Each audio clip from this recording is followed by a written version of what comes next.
Welcome to the 21st episode of the Putting Couch, brought to you by SeeMore Putter's Tour Team. I'm Jim Grunberg, along with Ted Galena, Cody Hale, and today, wow, we are really grateful to have as our guest today the great Brandt Jobe, who has really made a name for himself out there on the Champions Tour. Had a long, successful career on a lot of tours, has won tons of tournaments worldwide, something like 25 tournaments, but in the last few years, I calculated this, Brandt, before I bring you on. You're not having a bad run on the Champions Tour. I calculated that up until now, just short of 90 events, you're averaging just $50,000 every time you show up at an event. So something's going right out there. Congratulations, and great to have you with us. Well, thanks for having me.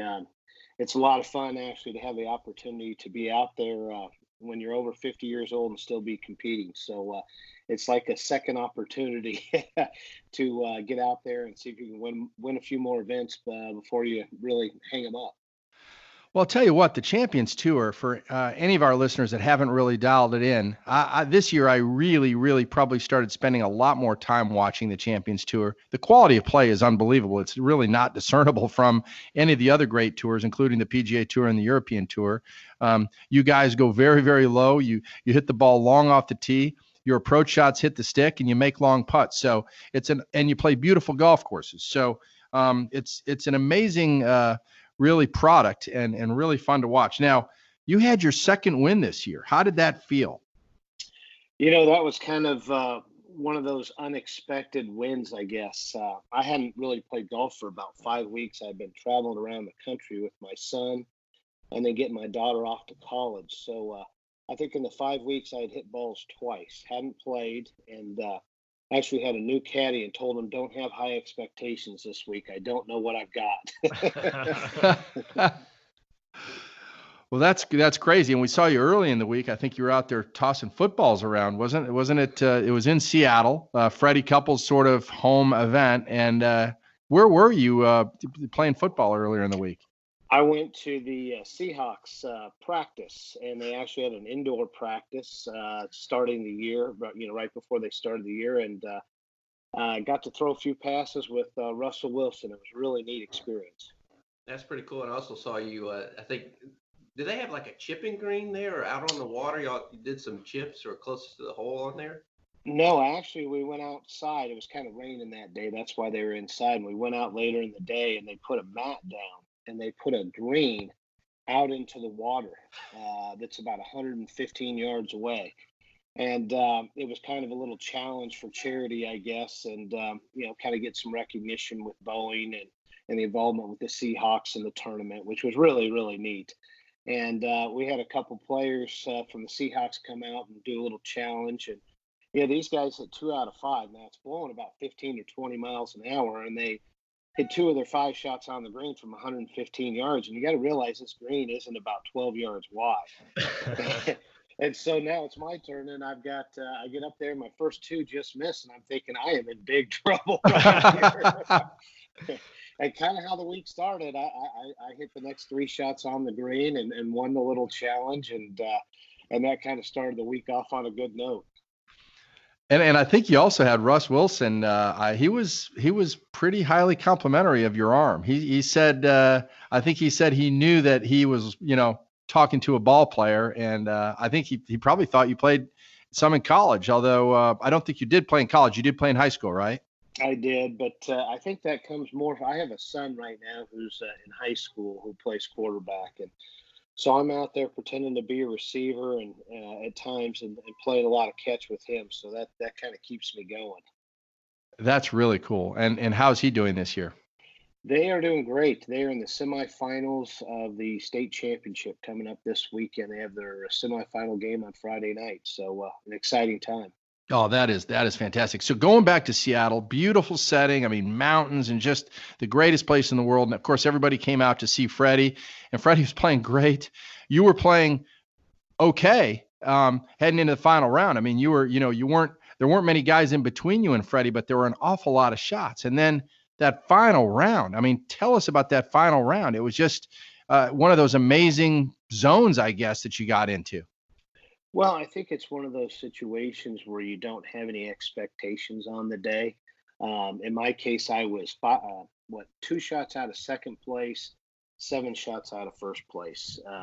Freddie had a pretty good handle on the tournament at the time. So in my mind, I was kind of thinking, boy, you go out there and shoot 4, 5, 6 under, you get an opportunity to finish second. Let's just see what can happen. And like I said, I hadn't played any golf, up until then. I really didn't feel prepared. And I'm one of those people who feels like he's got to practice and really be ready for each week that he steps out there. So kind of a strange week for me. And I got off to a great start. I birdied the first 5 holes, made a bogey on my 6th, unfortunately, and then birdied 8 and 9. So I shot 6 under on the front 9 and turned around and looked at the leaderboard, and all of a sudden I was tied. And I thought, well, my mindset just changed. I said, I was playing for second, and now all of a sudden no one's really making a run, and Fred's having a little bit of trouble back there. So, who knows? You shoot 3 or 4 under on the backside, I think you got an opportunity to win. It's going to be hard for him now that someone's caught him. So the mindset was just go out and play the next 9 holes the very best I can. And,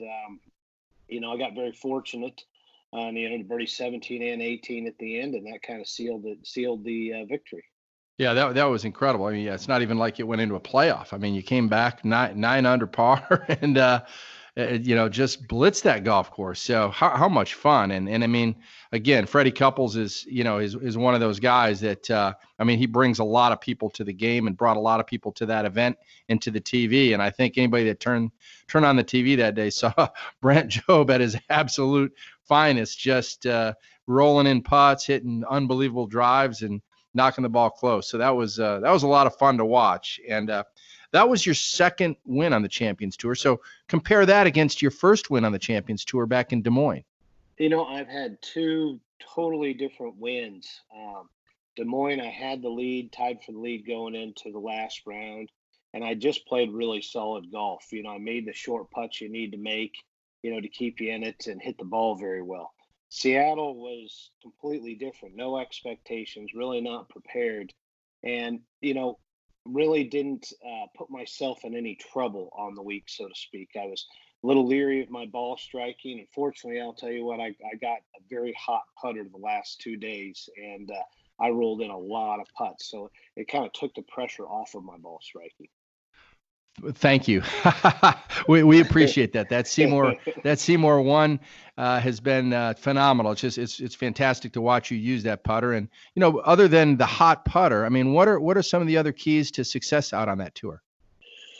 Well, it'll surprise people. We're not playing 6,600 yard golf courses. We're playing 7,000 to 7,200 yard golf courses. Wow. And to be really honest, I went out there when I first started, and I was very surprised at the quality of play. I thought, well, okay, there's maybe 10 guys that are going to go out here and really play well, but that's not the case. It is highly competitive, and the things that Bernhard Langer's done over the last 4 or 5 years that I've been there have just been incredible. I've played a lot of golf with him, and I've said this earlier. I said I think he's playing better now than he did when he was back out on the PGA Tour. It's just he's very, very impressive, and so it's very competitive, and guys are out there working hard. So it's really been a challenge, but a very fun challenge. Brent, what's been some of your keys to success? I mean, you've been so consistent over the last 3 to 4 years. I mean, have you just, is it a well machine, or what's been some of the keys that have led to such success over the last 4 years, and especially the last 2 to 3? Yeah, I think my first year out there, you're trying to figure it all out again, and that's kind of tough. And after that first year, I really realized my putting wasn't where it needed to be. I was in the lower half, so to speak. And that's kind of where I lived. I lived as a very average putter for a long time. That's probably what hurt me more on the PGA Tour. The ball striking was always there, but it was the putting and the short game part. And to be honest with you, I'd really probably never had great instruction in the chipping department and in the putting department. It's kind of, homemade. And a lot of guys are that way. It's very feel oriented, and we kind of pick up things as we go. And so I kind of made a commitment after my first year to really focus on getting my short game better, and just becoming a better bunker player, better chipper around the greens, hitting off tight lies and things like that. Growing up in Colorado like I did, I don't think my short game ever got prepared for Bermuda grass, especially shaved how we play it nowadays. So that was a big part, and really the biggest part, and it's kind of ironic that my first win in Iowa, I decided that I was no longer going to putt with the putter I was going to putt with. I was going to find something new, and I had it in my mind that I need to be a little square. I had been a very rotational putter. Let's say I was always shooting for that 3 to 5 degrees, open and back, kind of open the gate, close the gate. But I found it to be very inconsistent. When I was on, it was great, but I was off too often. And so I decided that I was going to go to a center shafted putter. And ironically, I went out in the Pro-Am and I had 3 different putters, the SeeMore obviously being one of them.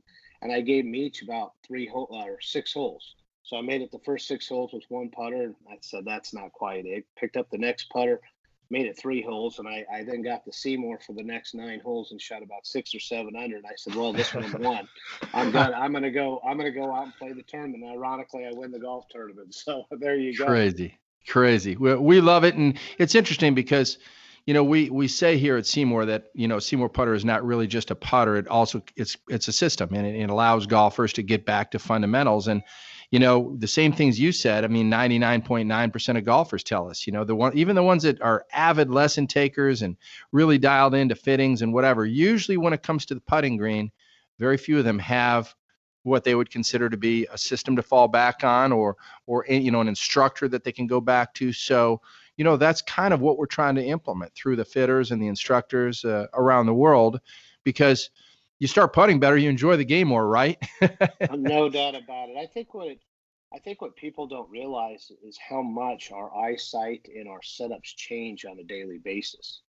And I never realized it until I got that putter in my hands. I'll be very honest with you. It's a day-to-day situation. Obviously using the red dot to figure out where your hands are placed and to check your alignment. You'd be surprised. Every day I have to make a minor adjustment to get my hands in the same place they were the day before. And I've kind of found out where it works the best for me. So I try and get in that spot every day. And I'll be honest, I struggle because our eyesight and our hands and our setup and our body changes so much. And I think the one huge thing that I found has been most beneficial to me with that putter is being able to get back to the same place. And I think, you asked, why have you been playing better? And if you look at my putting stats, I'm now I've been, as high as in the top 3, but I usually am rarely outside the top 15 in putting. And that's a big change when you're a guy who sat down at 40 and 50. And if you're picking up a couple, a shot around, that changes, and that's about what I've done. And I think that's really, really helped me, in the consisting part, and also having a lot of confidence that when you get into the hunt or get into situations, I have a process with that putter to go through, and I can count on it. It's proven that it works. That's so cool. And doesn't that lead, like you said, under pressure, doesn't that lead to more confidence that, hey, at least I do know I've eliminated some of these variables, so I can just put my focus where it needs to be on picking out the right pace and what line I need to start it on. And you don't have to really worry about those other variables. And so hopefully that leads to more confidence when you do get under those pressure situations. There's no doubt about it. And if you have a conventional putter, you don't really have a way to check yourself and a process to go through. That's what I didn't have with the putter I putted with in the past. With the SeeMore, I have a process, a checklist to kind of go through. And what we're trying to do, in pressure situations is create a routine, create a checklist that we can go through to assure ourselves that we've got everything correct and that we're going to do it right. And that kind of takes away some of the pressure that's around you, and you can kind of get into your process. Well, you've had just back-to-back phenomenal seasons in the Schwab Cup.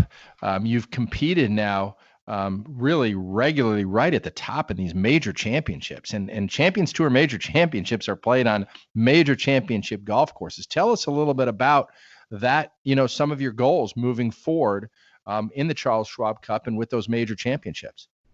Well, definitely a goal. I've had so many opportunities to win a major out there and just haven't really closed the door. I've had some guys do some really good things, and a couple of them I've done some bad things at the end. So, that's how golf goes. But I think the majors are really where it gives me the best opportunity. We really have they've played some great golf courses. Philadelphia Cricket Club comes to mind. We played the Players at Firestone this last year, so we're playing some really, really good golf courses, and it really comes down to our majors really bring out the best in your game. You've got to hit the ball well, you've got to chip the ball well, and you've got to putt well. It's all encompassing because you're playing just some really difficult golf courses, and I think that's where my opportunity is. And now it's just taking advantage of those opportunities and kind of closing the door there, which, I'm looking forward to more of that. And that's kind of one of the goals. And the other goal, I think, is at the end of the year, I have not had a lot of success in the actual Schwab Cups when we get to our last three events. It seems like I've always, kind of finished middle of the pack in those events. And so, like everybody else, we're always working to get better, and I'm just working to get more consistent and to really be ready with my golf swing at the end of the year. And it seems like I'm always tinkering at the end of the year and don't really put together, a complete game like I'd like to have for those last three events. Brandt, I know doing research on you, I mean, I don't know if you want to call yourself a journeyman on the Champions Tour, but the road you've taken is a little bit, not normal PGA Tour, then Champions Tour. After going to UCLA, winning the NCAA championship, you and your team there, on the Canadian Tour for a little bit, and then how did going to Japan and playing overseas, was that let's go over there just for a few months and see how it goes? How did that turn into, a great stay over there? One, how was it? And two, I imagine your goal was to finally get back on the PGA Tour, but I guess you had so much success over there. How did that all come about? Well, I got my card a year after I was out of college on the PGA Tour and did not play well and really didn't enjoy it. I don't think I was really ready for the business aspect of golf. I wasn't really to make that commitment. And to play out on the PGA Tour and be successful, you've got to be committed. And I wasn't quite there yet. And I lost my card. And back in those days, that was, before the I call it the web.com, the nationwide, the Corn Ferry Tour. We didn't have that opportunity. There wasn't really any tours that were together in the United States. So you had to go find other tours outside the United States. And I used Canada as a tool and the Asian Tour as a tool. And back in those days, if you won the Asian Tour, that got you onto the Japan Tour for about 6 months. In those 6 months, if you made enough money to finish in the top 60 on the money list, you got your card. And so, ironically, through all this, I played the Asian Tour and Canadian tours, and I actually won the Asian Tour.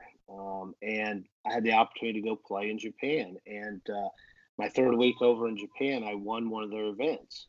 And I looked at myself and thought, this is unbelievable. I really didn't have a concept of what was going on yet. And I didn't know how much money we were playing for because everything's in yen. And when you kind of figure it all out, I was like, I won $250,000. So I look back at the PGA Tour and they won $161,000 that week. And I thought, man, I've got the greatest gig in the world. So, really what happened there is I realized what an opportunity I had to play over there. I obviously had to learn, I call it survival Japanese in order to get around. There wasn't a lot of English. Todd Hamilton was over there playing before me, and we kind of hooked up together and traveled together, and he helped me out immensely to get around. My wife now was my girlfriend back then, and she came over some, which made it fun. But it was just one of those things in life. An opportunity presented itself, and I tried to take advantage of it. And when I'm looking at the money we were making playing in Japan at the time, it was really the biggest tour in the world. Their economy was really, very, very strong. And it was just a great opportunity for me to go over there and play. About my fifth year, I realized, Tiger Woods had just entered the PGA Tour and he had won. I don't know if it was in Vegas or Disney. And and all of a sudden the U.S. golf world was just going crazy, and the purses were obviously now exceeding what we were playing in Japan. So I kind of made a conscious effort. Unfortunately, I was top 50 in the world from winning events in Japan, and I got in some of the world events, and I got in the majors. And fortunately, I think 8 or 10 events, I played well enough to get my tour card back, and that's when I decided to go back to the United States. But I kind of had a nice opportunity because I had won a major in 1998 in Japan, and that gave me a 10-year exemption in Japan. I didn't have to go play any events. So if I went back to the tour and things didn't work out, I always had that to fall back on. So I was very, very fortunate.